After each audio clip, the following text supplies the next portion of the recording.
டிட்வா புயல் காரணமாக புதுக்கோட்டை மாவட்டம் அறந்தாங்கி அருகே பெய்த கனமழையால் பல்வேறு இடங்களில் மரங்கள் சாய்ந்து விழுந்தன. இதுகுறித்தான கூடுதல் விவரங்களோடு இணைகிறார் செய்தியாளர் மனோகரன். மனோகரன், வணக்கம். விவரங்களை பகிரலாம்.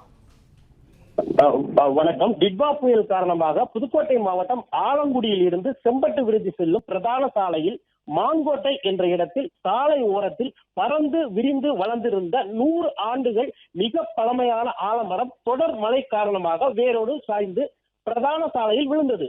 இதனால் இருபுறமும் போக்குவரத்து பாதிக்கப்பட்டது. தகவல் அறிந்ததும் வருவாய்த்துறையினர் மற்றும் தீயணைப்பு துறையினர் தற்பொழுது மரத்தை அகற்றும் பணியில் ஈடுபட்டு வருகின்றனர். தற்பொழுது வாகனங்கள் மாற்றுப்பாதையில் இயக்கப்பட்டு வருகிறது. டிட்வா புயல் காரணமாக கடந்த 2 நாட்களாக புதுக்கோட்டை மாவட்டம் முழுவதும் பல்வேறு இடங்களில் தொடர் மழை பெய்து வருகிறது. அறந்தாங்கி உள்ளிட்ட கடற்கரை பகுதியில் கனமழையும், புதுக்கோட்டை மாவட்டத்தின் உள்பகுதியில் மிதமான மழையும், பல பகுதிகளில் சாரல் மழையும் பெய்து வருகிறது.